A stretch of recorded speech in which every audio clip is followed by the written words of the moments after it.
Hey there, everyone, and welcome into another episode of BreezeCast. I'm meteorologist Joe Farrell, joined once again by Chief Meteorologist Chris Kuball. Chris, Good to be back. yeah, thanks for joining me on this week's episode. A lot has happened in the state Oh, of Iowa since we last joined you all on BreezeCast. busy week, and we were kind of expecting that to be the case. 4 days where we had severe weather, at least in parts of the state.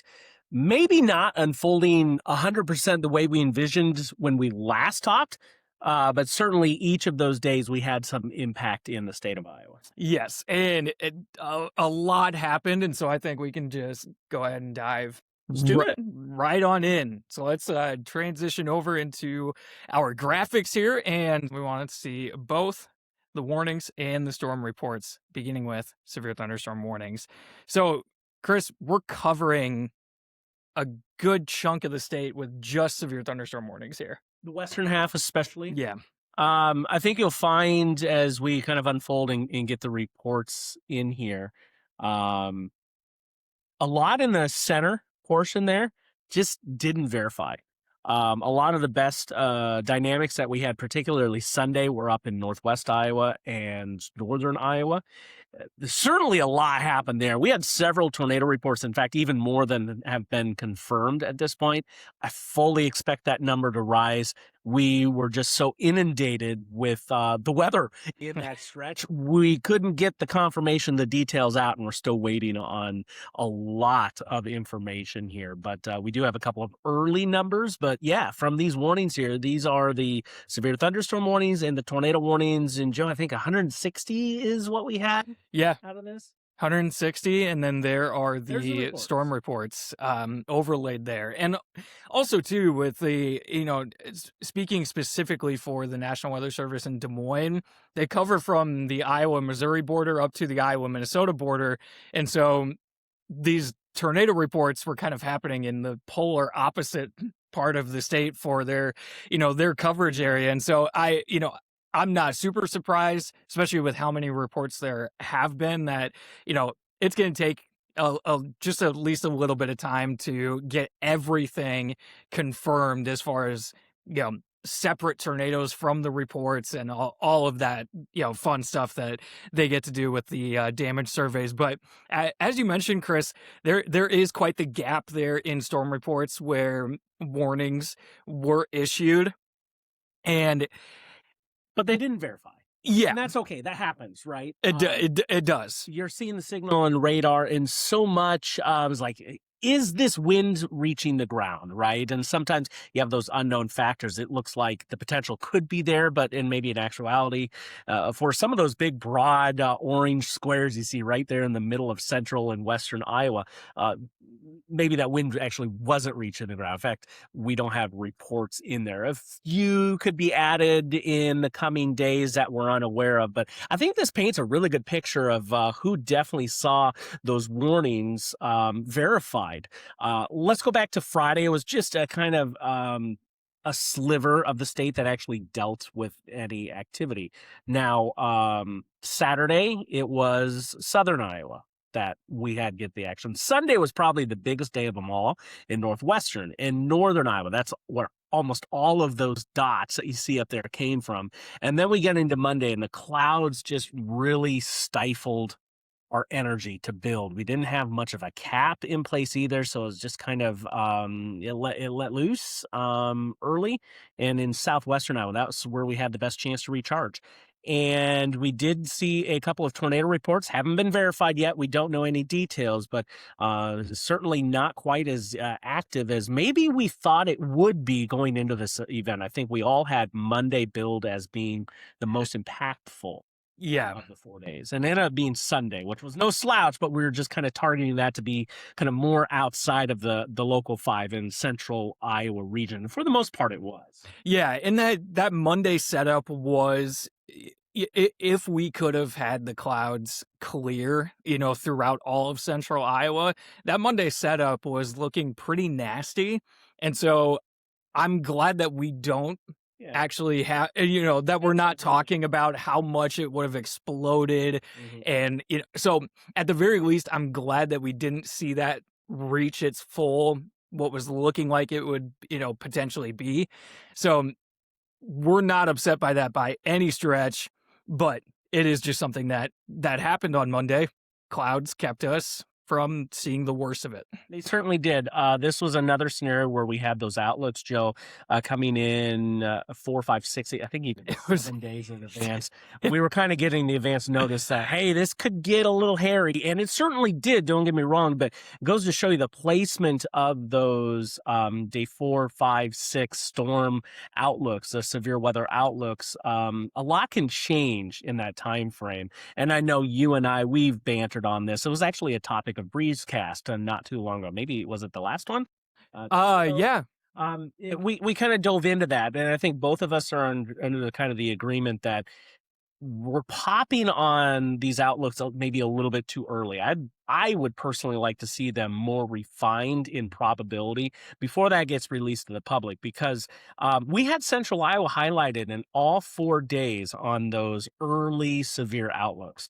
Every single one. Saw by that last graphic that we had up, not much actually came to fruition. Now, the severe setups certainly verified. It's just not in those placements that we had in those initial very early outlooks. But I digress.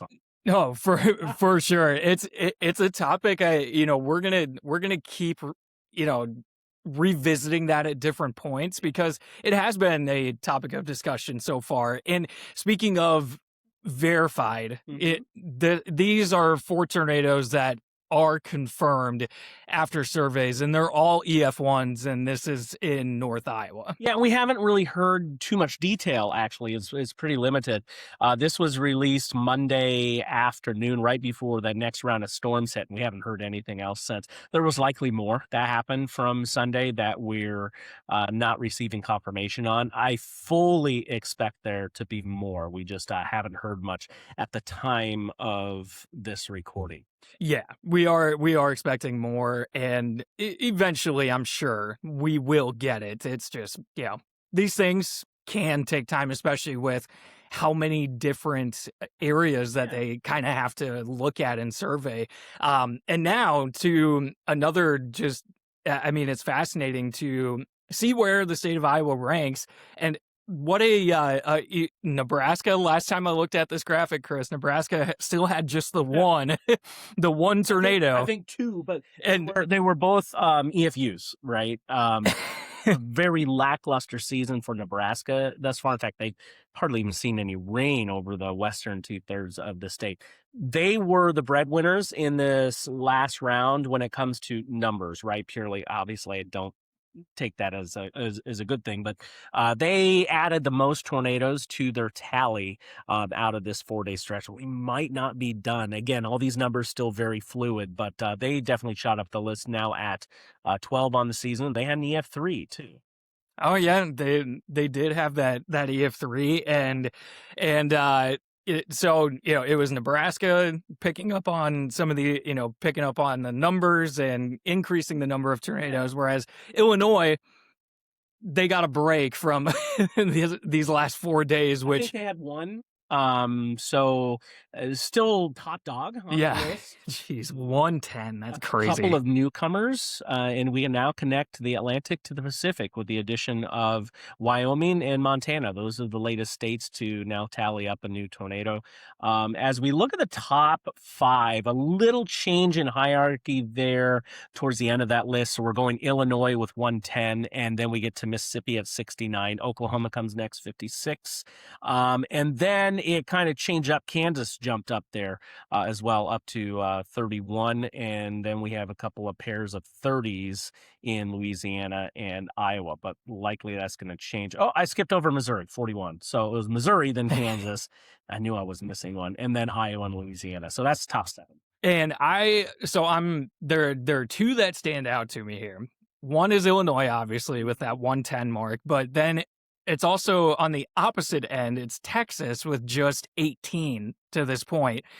Given how big Texas is, that surprises me, just because there's usually more opportunity in the state of Texas throughout April and May to see tornadoes. It's been active in the east this year, and there's been talk the last couple of years that is Tornado Alley shifting a little bit. Illinois not only topped this year, but they were tops last year, and I think they had something like 120 tornadoes last year. I'm probably off a little bit on the number, but it was definitely triple digits, and they definitely led the nation. Iowa, conversely, was an underachieving year for us. So things a little bit shifting in comparison the last couple of years. I'm not going to be the expert and say if, Tornado Alley is shifting or not, but I know there's been a lot of chatter on that Ton. as of late. Ton of chatter and a ton of AI slop graphics that I have seen made saying that Tornado Alley is shifting. AI slop. Topic for another day, I think. Oh, another topic for another day. But it's something else that, we needed, Chris, we needed the rain. We needed at least something, but there were locations that picked up maybe too much rain in a short amount of time. But these are just some of the kind of observed amounts that we had throughout that kind of 4-day stretch, including part of the 19th. We went into it expecting widespread amounts around 3 inches in spots. And I think that painted the picture pretty well. Everyone got rain, right? Some places got way too much, and you'll see here over southern Iowa, the next shading coming in over the southern part of the state. That white is anything 8 to 10 inches, and we saw. Oh my gosh! I believe I forget the exact community, but it was south of Mount Ayr, exceeding 10 inches of rainfall. They had big issues, flash flooding in Mount Ayr and the surrounding areas. And that area, flash flooding, it rose so quickly and it also goes down so quickly because there's not major rivers in this area. So generally smaller bodies of water. When you get the large amount of rain, you see the more rapid rises and then falls. It corrects itself very quickly. And it's not too long lasting like it would be, say, if you're closer to the Des Moines River or the Mississippi or Missouri River. Those see more long lasting the flooding cycles when it comes to water draining in from other areas. All right, let's go ahead and sample down there because I want to show you. The data will actually show you some of the amounts. Double digits in a few spots. 10, I believe. Man, you can sample someplace if you go into that darker gray that gets up to 12 inches, I think, even. So pretty substantial amounts there. And there was some ground truth, I believe, in that 10.5-inch range down there. And that causes a lot of issues too. So and they need a break. They had 2 solid heavy windows of rainfall, a day break in between, but that second one was just too much, too quick. Gosh, that's incredible to see those numbers, and it's one of those things. You could be dry as a bone for 3-4 months, and no location, no matter how dry, is going to be able to handle that level of rainfall in that short of amount of time. That's 2 months of rain in 4 days. Yeah, I mean, that's perfect perspective of just how much fell in that area of southern Iowa in that short amount of time. We do have more rain on the way, Chris, but something that we got on the once we got to the other side of this severe weather window of those 4 days, it's been cool. And even parts of northwest Iowa under a frost advisory this morning as of the recording. I mean, it just the cool air, it returned. It certainly has a bit of a northwesterly flow at the moment. Bit of a cutoff just to our south and west. Things will get a little bit more active eventually as we go through the week or weekend and into next week. We'll change it around. Next week looks warmer, and there's very little in between. Our average high this time of year is about 75, give or take a degree or two, depending on the day. There's very little actually specked near that middle ground. We're either cool or we're warm. So the Goldilocks factor just isn't there. Nothing just right, if you will. I know so many of you like the warmth. We'll get there. Yeah. Yeah. A nice stretch of days there to lead off the week, including Memorial Day for any services or events that are going to be going on. That should go off without a hitch. Yeah, and that's always good to have that for sure when so many different things are going on across central Iowa. A few showers kind of possible as we head throughout Thursday. Just looking ahead to Thursday and Friday. Yeah, no big deal. Some isolated activity, and then getting into Friday. Now this this run of Futurecast may not be, the most perfect look, but it does just give us that kind of view that Western Iowa and a little bit of southern and southwestern Iowa are going to be seeing the bulk of the rainfall that's going to happen throughout mostly Friday. Again, everything that's throughout Thursday looks pretty isolated, but Friday, a little bit more widespread. I'm not sold on this particular run we're showing you, but it is our first of the high resolution data to come in. A couple of key takeaways from this. And yes, there is going to be kind of a shortwave feature coming through with a bigger shield of rain. I think this is less thunderstormy and more showery, widespread shield of rain. A couple of key takeaways. The wind is out of the east. It's never a good thing for persistent wind. It tries to, persistent rain. It tries to erode that shield a little bit on the eastern side. I think we're going to be split from west to east across the state on Friday, with kind of that I-35 corridor being a bit of a wild card. Around that, you could get into the rain. You may stay on the drier side. It's kind of that buffer zone in between the two. Western Iowa is going to pull down, I think, some amounts, 1/4 to 3/4 of an inch, but much drier in the eastern part of the state. So a little bit Thursday. Most of that is early morning and then late at night. Most of the day is actually pretty quiet, but there's that middle ground. And this is kind of sampling that data that I more agree with, that there's a bit of a split across the state. Would not be surprised, Joe, if there's places that come back completely dry. Yeah. And, it's one of those things too where that part of southern Iowa that we just looked at that picked up all that rain, we don't need any more in those locations. And thankfully, this looks to be on the lighter side. So I don't think we're expecting any major problems or, major problems kind of rising, with this little round of rain. But are you expecting anything as far as any kind of rising issues? We won't see issues. It's just certainly not warranted if you have farmers that are in the fields. This is the kind of rain that prolongs that out by a day. I mean, we're not going to see rivers rise from a 1/2 inch to 3/4 of an inch of rain, but there's still some areas where water's standing. That makes that water stand a little bit longer. So no, there won't be any flooding issues from a situation like this, but certainly not one of. Yeah, thankfully, not expecting crazy issues, but there's your 10-day forecast, including Memorial Day on Monday, which, how does that, do people still say that's the unofficial start of summer? I do. It is, right? Yeah. There's a very serious meaning to Memorial Day. I don't want to discount that whatsoever. Of course, yeah. Utmost respect for those who served and gave the ultimate sacrifice, right, for this country. So many people, though, use it as a holiday to kick off their summer. Fully recognize that, and we're kind of getting into the summery temperatures there. If we do have Memorial Day services that are going on outdoors, so often outdoors at veteran cemeteries, things like that, we see going on. This will be a great day for that. So enjoy that unofficial start to summer, and remember those who gave it their all for this country. Yeah, absolutely. So everything on Memorial Day itself looking good, looking to we're getting back into the warmth. A lot of mid 80s in there, Chris. And so for people that do decide to, head to the lake for a week, if they're choosing next week, that's Friday before the storms rolled in. Yeah. I went out to the lake with a kayak. Woo, it was chilly. I mean, I didn't get in or anything, but it's still a little cool. So water temp, still a little cool.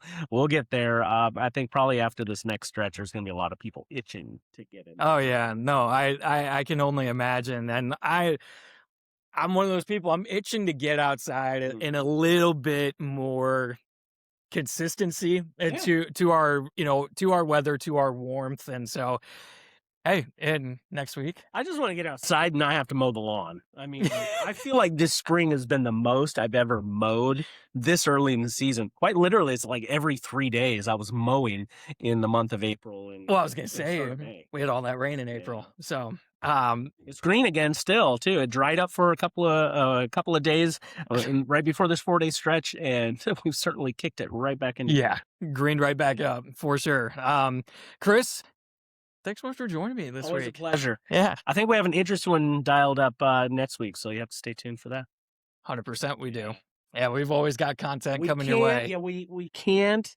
Can't give it all away. No, we can't give any of it away because I know we've been working pretty hard on this one. So Yeah, we have. And it's going to be a lot of fun to go through. So until we see you next week, take care. And Memorial Day coming up on Monday. Thank you all who have served so much. We do appreciate it. And we'll talk to you again next week.